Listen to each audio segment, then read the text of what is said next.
Welcome to Aiken This Week. I'm Emery Langston. Today my guest is Liz Stewart. Liz is the chairperson for the City of Aiken Planning Commission, and she has served on the commission for 8 years and is in the third year of being chairman of the committee. And thank you, Liz, for taking a few minutes today out of your schedule to talk to us about the comprehensive plan. Well, thank you for having me. This is a very important initiative for us. It really is, and so I'm delighted to be able to share this information with folks so they'll know what's going on and how to get involved. Absolutely. And share a lot of wonderful information today. So we're looking forward to getting an overview. Great. So let's start with the basics. Why do we have a comprehensive plan? Well, there are many reasons. First of all, the state of South Carolina legally mandates that each municipality have a 10-year long-range comprehensive plan.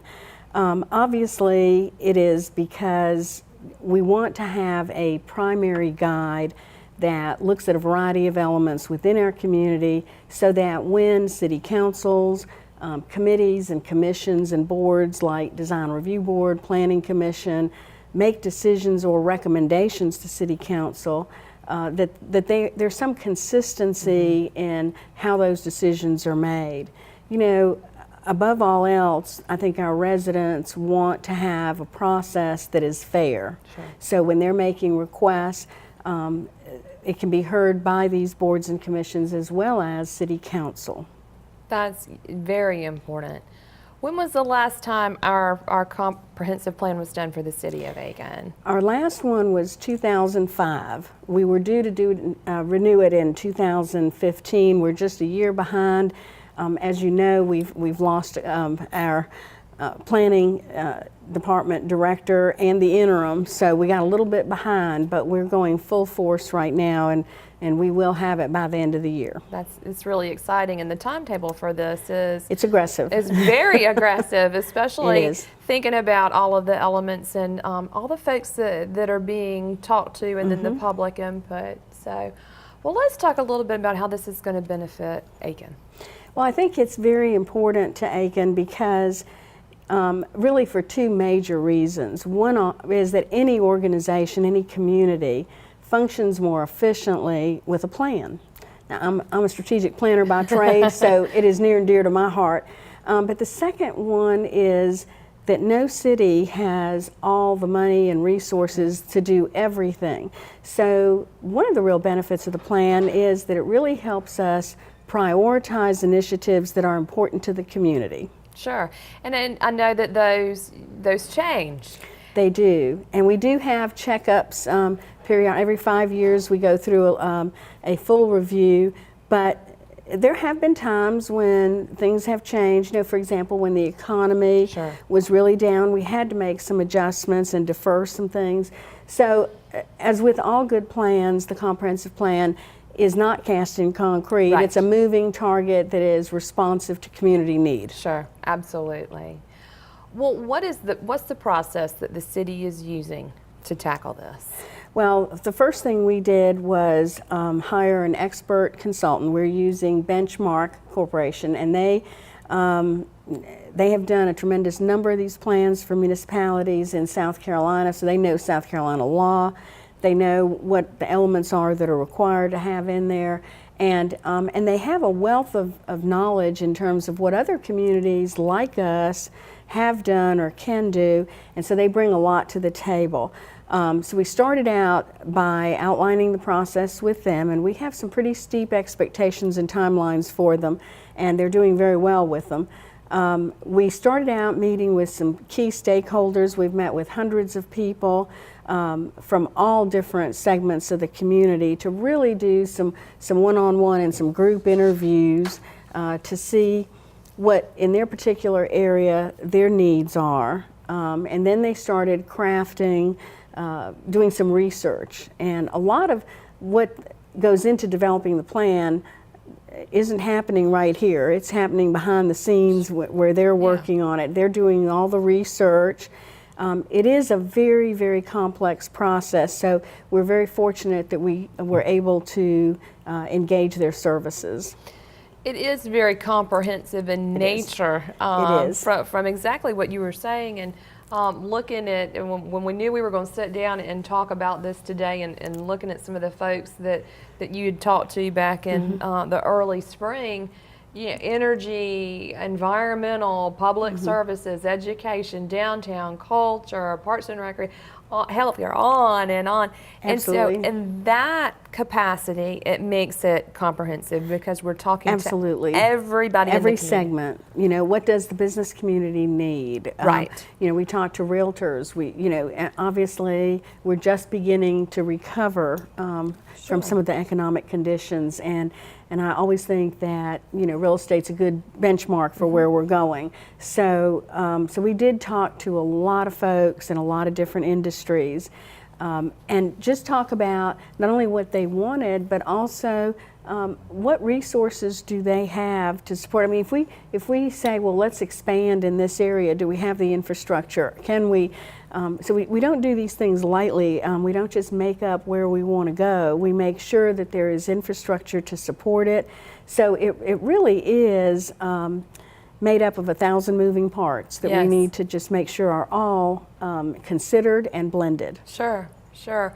Well, it was really interesting to me to you know, looking at the comprehensive plan and what all goes into it. That there are the different components. There are the Yes. I believe there are 8 elements. There's 7. Seven. 7 elements. That you have to hit, and I'm sure that you can talk to us a little bit about that.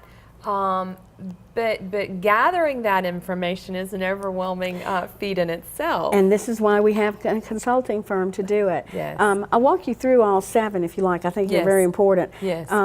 First, we look at a population element, and that looks at it from a variety of aspects.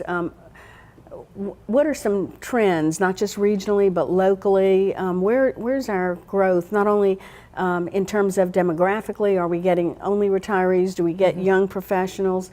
And then to also geographically, well, where are the trends? Where are we seeing people wanting to be? What part of Aiken? Where is there some growth? And then we look at economic development, which really looks at, you know, the labor pool. Where do we have, how many of our college graduates are we retaining here? How many of them are going somewhere else? Where are the opportunities? We talk to big businesses and see what their projections are about new positions that'll be available and how many employees they'll be able to hire. So again, we look at trying to make it as easy as possible. And then because Aiken is Aiken, something that's very important to us is the natural resources. You know, how do we provide the growth that's necessary to sustain our community without having any negative impact on the ambiance that we all love and all the natural resources that comprise Aiken. We have a lot of wonderful, it's not just Hitchcock Woods and Hopeland's Garden, but you know, we have Carolina Bays. We have a lot of natural resources that we want to protect. And then we look at our cultural resources. Well, you know, what are we doing to preserve all of the historic sites? And how do we make sure that that we're blending, you know, preservation of those that are historic and have what I'm going to call old value with new needs and new uses. Aiken Hotel was a good example of something that happened this year that was an effort to blend both of those. And then we look at community facilities, and that really is a lot of our infrastructure. What about water, sewer? How do we make sure that we're taking care of wastewater, that water is just a huge thing. Oh, I know, and the stormwater issue. Stormwater issue is really big. And you know, part of what we're going to be dealing with, I'm sure, is the fact that, as our city manager stated, we have almost $500 million worth of infrastructure needs. That is going to be an obstacle to overcome in terms of any potential growth. So, you know, the plan, in order to be realistic, has to take all of these factors into account. And so this first process is looking at where are we now? What do we have to work with? Then we look at housing, and you know, where do we want housing? Where do we want some developments? What kind of developments? How large? How small? we have some pretty strict guidelines now about development projects, housing projects in particular. And then we look at some land use. We look at things like, where do we want, commercial and industrial? Where do we want to maintain some agriculture? What needs to stay natural forest? And so those are all the things we need to look at. Where are we now? And then when we make decisions, we need to factor all of those together. I think the key thing about putting the plan together is that no one element takes precedence over others. You will not see us recommending just cross-cutting all forests for developments. Sure. That's not going to work in Aiken.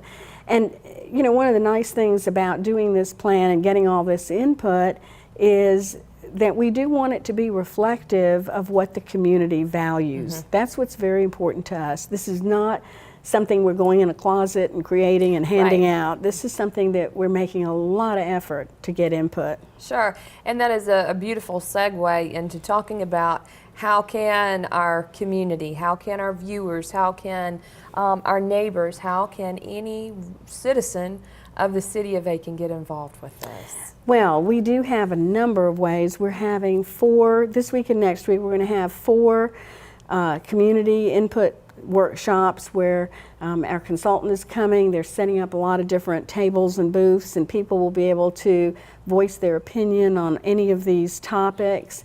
We also have a website, www.planaiken.org, and people can go online and voice their opinions and their comments, and all of this is going to be factored in together. And then our consultants will prepare a plan in the fall. We're hoping to be able to review it by October, vote on it November and December, and then take it to council so that they can vote on it November or December and January. And so we hope to have an approved plan by January. Sure, that is very aggressive. It is aggressive, but we're on track, and we think it's doable. And that is very exciting. It is. is. I think it's so important that we get the word out and help folks know how important their voice is. Absolutely. We consider ourselves on the Planning Commission to merely be the facilitators of this process. The community really owns it, and we do want it to be reflective of what the community sees as their needs and wants. Now, of course, in all fairness, we won't all get everything we want, but things change. You just never know what might rise up to the next level of possible. Right. So any comments are welcome. The comments from your neighbor down the street who may think that it's a trivial problem with a water issue, with something that's coming down the road, but those are the things that you want to hear about. You want to hear about traffic calming devices. You want to hear where, what's working for our citizens and what could be improved in the eyes of our citizens. Well, and I will tell you, we recently, the city recently had something in the flyer that goes out with our water bill, and I was very pleasantly surprised at how many people really read that, because I must have had 24 phone calls with some insight about traffic lights and water issues, and I did hear a lot about potholes. But these are all things that we need to look at so that we can. What do we need to prioritize? Sure. We do know that a community is dying if there isn't some planned growth. But the purpose of the plan is really to define what that is. What's acceptable for Aiken? What can we sustain? What's not going to put a further burden on the resources that we have, or spread so thin that we can't fix the things that need fixing. Right. So it has to be a parallel plan. Right. And the input used so that all of our decision makers have the accurate information going forward. Now, even though I mentioned, I do want to say this, even though I mentioned potholes, let me be real clear that the plan is general and comprehensive. It doesn't get down to the limit of what pothole needs to get fixed. It is supposed to be a guideline for us to use in making recommendations, for City Council to use in making their decisions.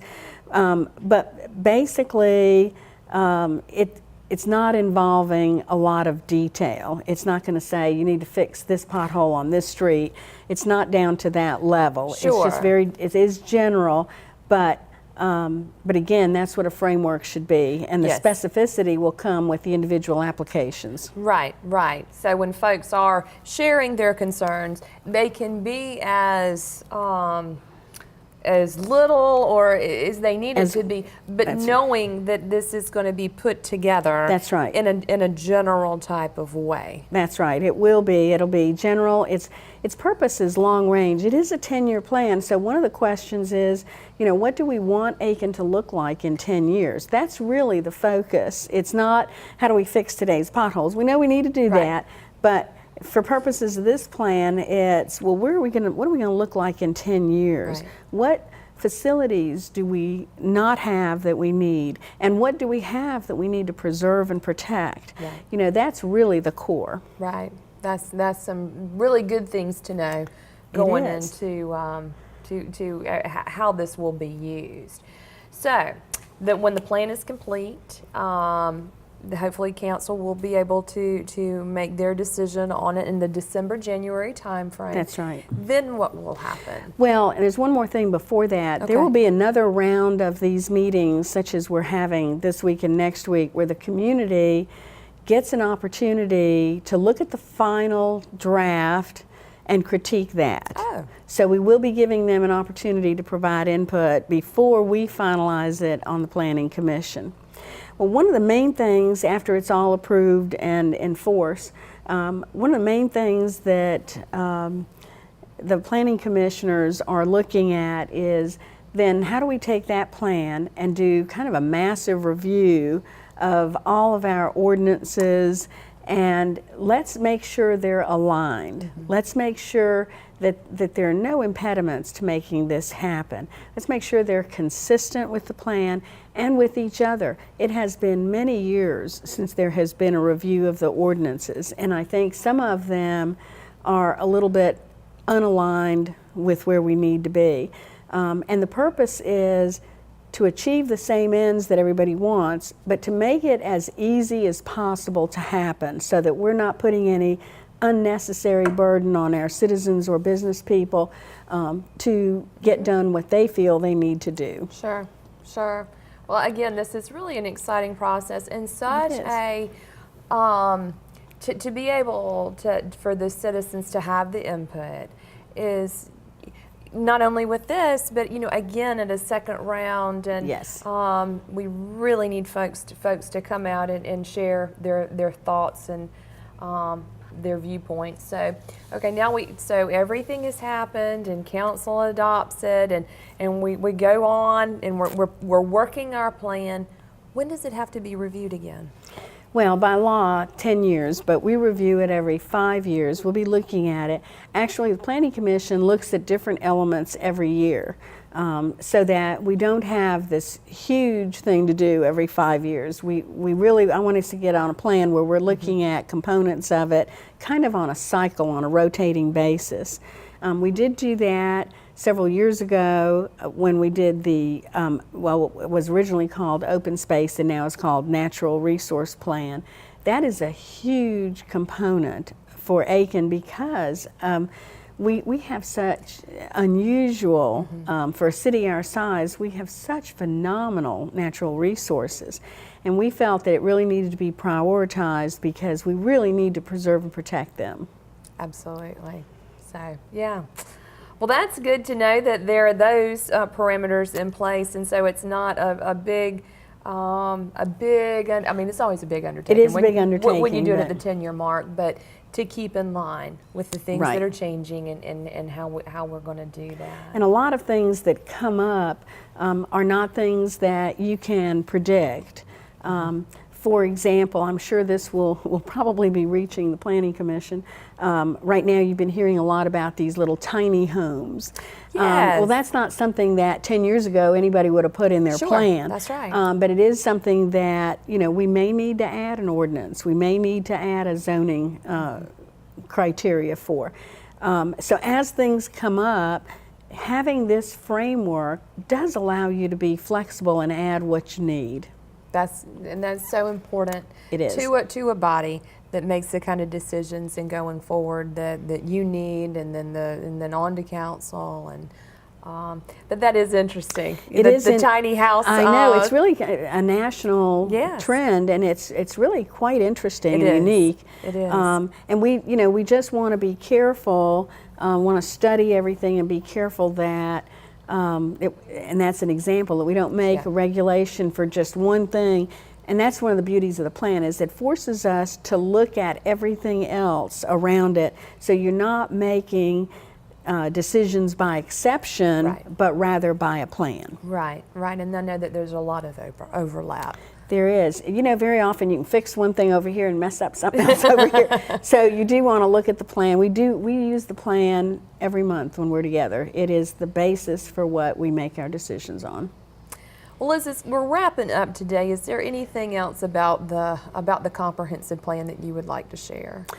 Well, obviously, being a part of the commission, it's very important to us. It's probably the most important thing that the Planning Commission does on a long-term basis.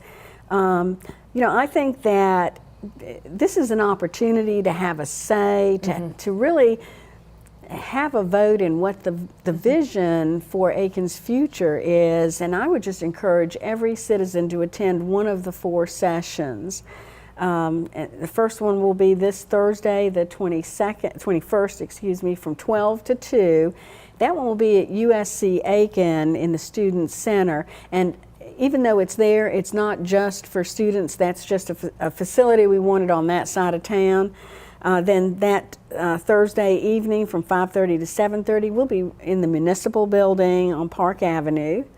And then next week on the 26th from noon to 2, we'll be meeting at the Clyburn Center for Primary Health. They've been very cooperative in letting us use their lobby, because again, that's a part of town that has a lot of residents we do want input from. And then that same evening, the 26th, from 5:30 to 7:30, we'll be back at the municipal building. So you have at least 4 opportunities plus the website to have a say. So we're really very hopeful that there will be just hundreds of people coming forth. Absolutely. Now, when somebody does come to the drop-in to share what their comment is, what can they expect? Because it is a drop-in. Right.